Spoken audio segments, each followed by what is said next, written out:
It is approximately 45 miles from Beersheba, where Abraham set out, to Moriah, where he was told to go and sacrifice his son, his only son, Isaac, the son that he was promised by God that his wife would have in her old age, the son that was represented the fulfillment of God's promise to him to make him the father of many, many, many nations. That son God was requesting from him. And it took 45 miles for him to travel from where he was to that site to have God take away what was promised to him.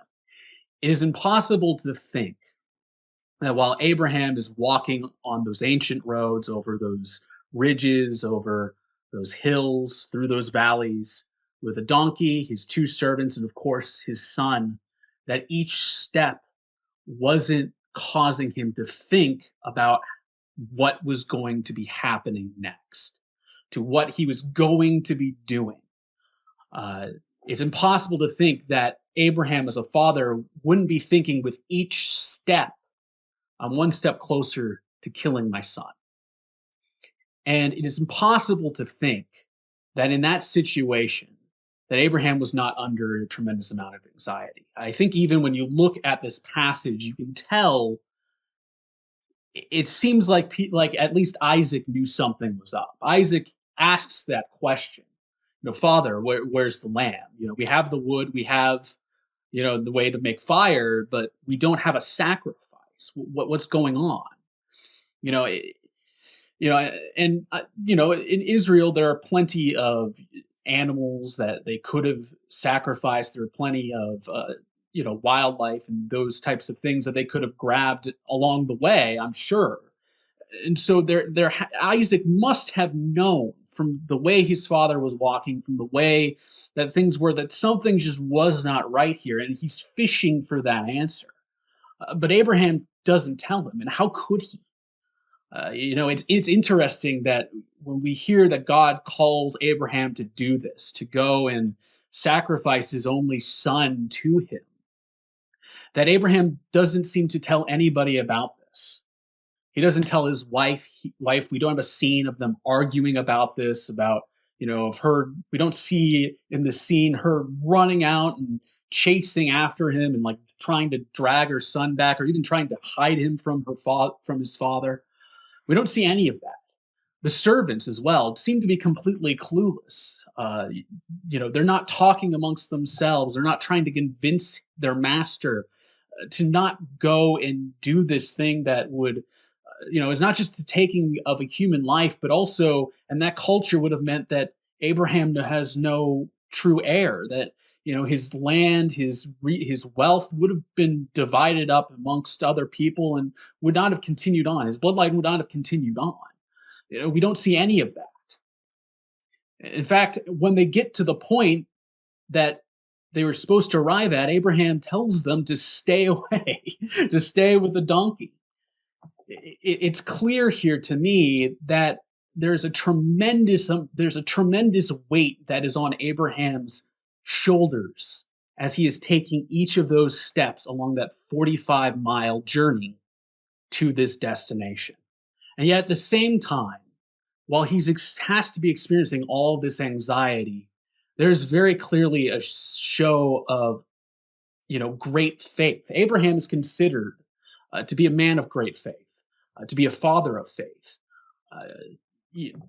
And this story is really the big point that shows that. He never once questions God through all of this. He doesn't seem to even give himself into resignation. There seems to be this real belief by him that God is going to provide a sacrifice, that God is not going to let him go through with this, because he knows this is in conflict with what God has promised me. So there must be something else planned here. There must be something. If I go through with this, as hard as it is, as difficult as it is, even if it results in the death of my own son, God will somehow bring him back. God will somehow give him back to me. That has to be what's going on here. And that's important to notice here. Abraham is showing faith. He's not showing resignation. Resignation would have been saying, well, nothing else I can do. I'm not going to go against God.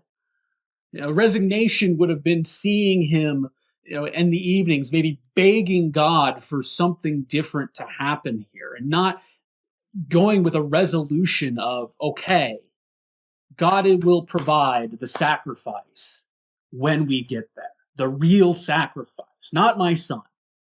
God's going to provide something else.